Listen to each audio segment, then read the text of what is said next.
पालकगण एवं प्यारे बच्चों, मेरे लिए सौभाग्य की बात है कि आज मुझे आपसे मिलने का अवसर प्राप्त हुआ।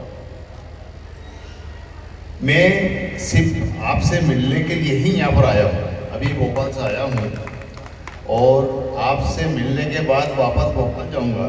मेरी कुछ वहाँ बैठक थी, उस बैठक को हमने पोस्टपोन किया, वो कल के लिए कर दिया। कारण बिल्कुल साफ है कि आगे का भविष्य आप लोगों के हाथ में ही है और ये वो समय है कि जैसा पौधा हम रोपते हैं वैसा ही फल आगे प्राप्त होता है। स्कूल के बारे में मैंने अभी पूरा सुना, वार्षिक प्रतिवेदन मैडम ने बताया और स्कूल की ख्याति मैंने पहले से भी सुनी। तो ये मैं स्कूल के प्रबंधन को बधाई देना चाहूँगा कि उन्होंने कड़ी मेहनत करके वो यहाँ तक पहुँचे और इस क्षेत्र का विकास और इस क्षेत्र को शिक्षित करने में, आगे बढ़ाने में वो अपना महत्वपूर्ण योगदान दे रहे हैं। मुझे उम्मीद है आगे भी इस तरह का योगदान देते रहें। मेरा यहाँ पर आने का मकसद और आपसे मिलने का मकसद ये है कि यदि मेरी वजह से एक भी व्यक्ति प्रेरित हो जाता है तो ये मेरे लिए सौभाग्य की बात है। मैं आपको लगभग 2 साल पहले की एक बात बताता हूँ। ऐसे ही एक कार्यक्रम में मैं गया था। वो बच्चे पीएससी यूपीएससी की तैयारी कर रहे थे, कॉम्पिटिटिव एग्जाम की तैयारी कर रहे थे। मैंने उनसे पूछा आप क्या बनना चाहते हो? तो किसी ने कहा कि थानेदार, किसी ने कहा तहसीलदार, किसी ने कहा रेंजर, किसी ने कहा सिपाही, किसी ने बोला पटवारी। तो मैंने उनसे पूछा काम कोई भी छोटा नहीं होता, कोई भी काम छोटा नहीं होता। ना सिपाही छोटा होता, ना पटवारी छोटा होता, ना कोई उद्योग धंधा छोटा होता है, लेकिन बड़ा क्यों नहीं सोचते हो? एक कैंडिडेट था, उन्होंने कहा क्या रेंजर बनना चाहते हो? तो रेंजर की बजाय आईएफएस क्यों नहीं बनना चाहते हो? थानेदार की बजाय एसपी क्यों नहीं बनना चाहते हो? और मेरे लिए सुखद बात यह है कि उस उद्बोधन के बाद इसी राजगढ़ जिले से एक बेटी ने ऑल इंडिया रैंक में अच्छी पोजीशन प्राप्त की और वो आईएफएस, इंडियन फॉरेस्ट सर्विस, उसने प्राप्त की। तो आज का मकसद भी यही था कि मैं आप लोगों से मिलूं। मैंने जो देखा ये होता है, अरे इतना कंपटीशन है, इतने लोग बैठते हैं, अपना नंबर कैसे आएगा? ये बात मन में आती है। और वो तो ऐसे पढ़ते हैं, उनने तो टॉप किया, जब उनका नंबर नहीं आया तो अपना नंबर कहाँ से आएगा? अपन तो गांव में रहते हैं।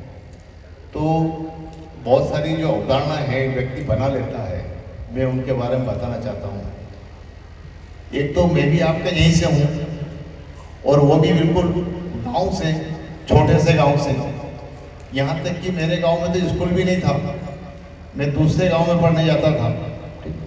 लेकिन यदि कोई एक बार आपने किसी लक्ष्य को निर्धारित कर लिया और उसको हासिल करने के लिए ठान लिया कि ये तो मुझे अचीव करना ही है, तो आप 100% अचीव करेंगे। पूरी प्रकृति, पूरा यूनिवर्स, पूरी कायनात लग जाती है उसको आपको देने के लिए। तो आप एक लक्ष्य निर्धारित कीजिए और लक्ष्य निर्धारित करके उसको अचीव करने के लिए पूरी ताकत लगा दी जाए, 100% सफलता आपको मिलेगी, 100% सफलता मिलेगी। एक बात और है, मान लो कोई बच्चा पढ़ता है तो दूसरे बच्चे बोलते हैं आगे बड़ा पढ़ाकू, कलेक्टर बन जाएगा।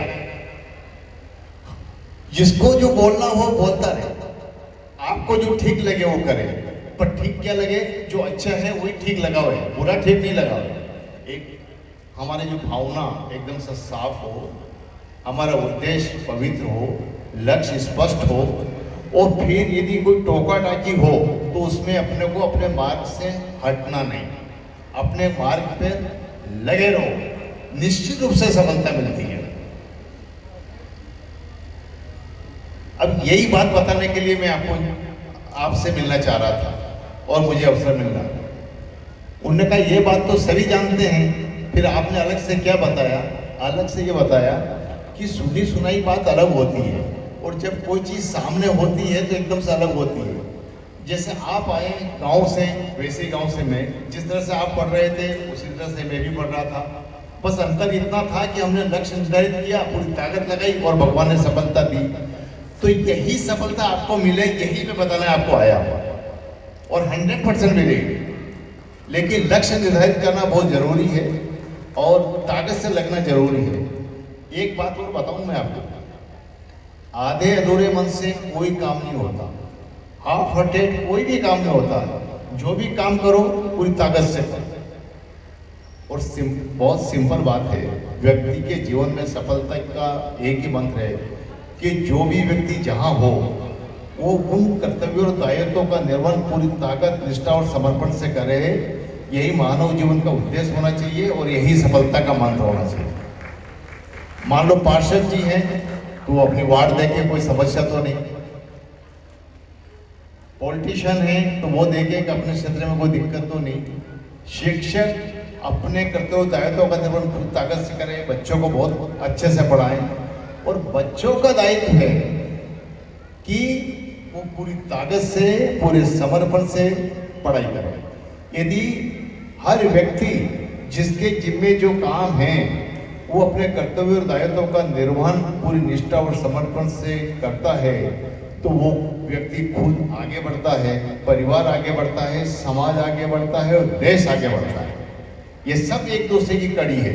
तो आज हमको ये यहाँ पर संकल्प लेकर जाना है।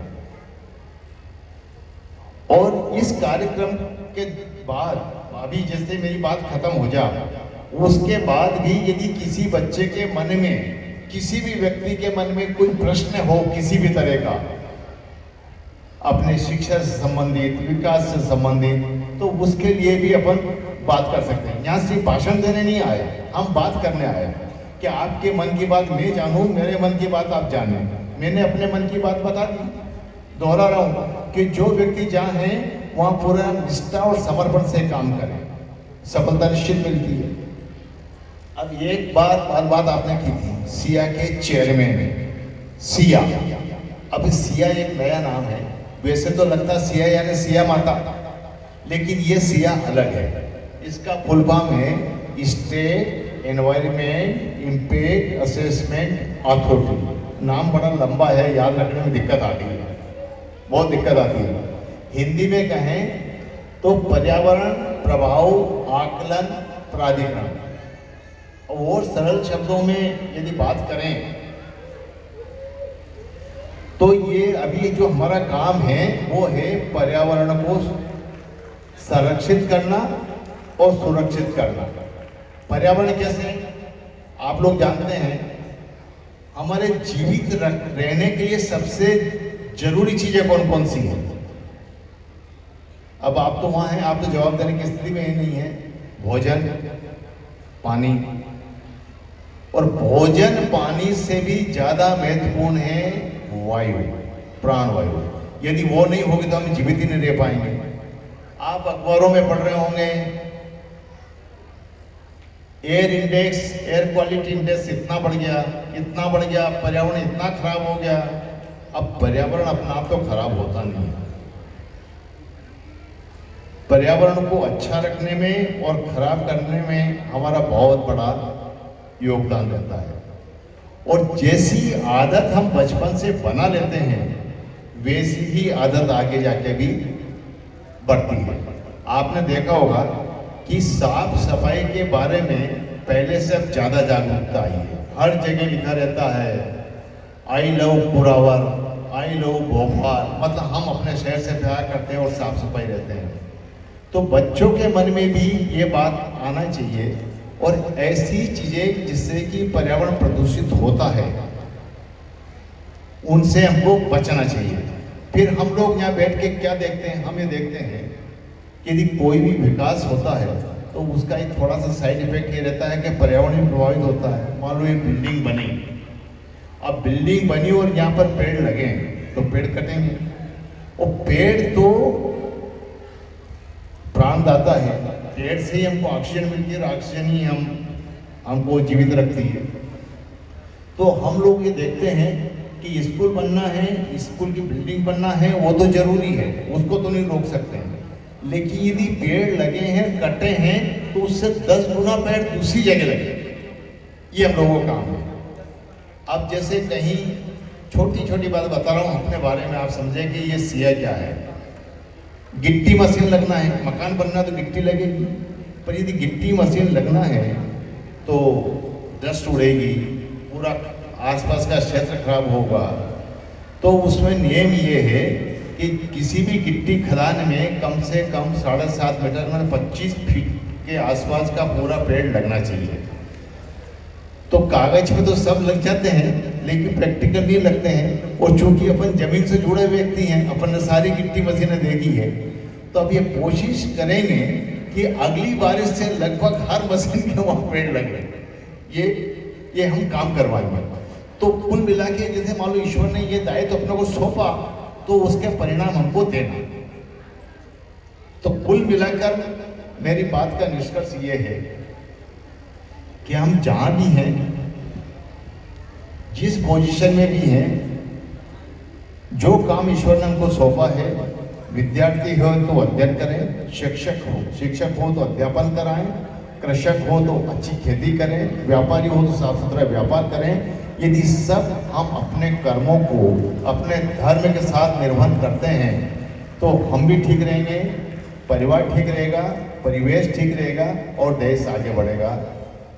जय हिंद, जय भारत। आपके मन में कोई भी क्वेश्चन हो तो आगे आके यहाँ से पूछ सकता है, मैं कोशिश करूंगा जवाब देने की, और नहीं है तो अपन कभी बाद में बात कर सकते हैं। धन्यवाद।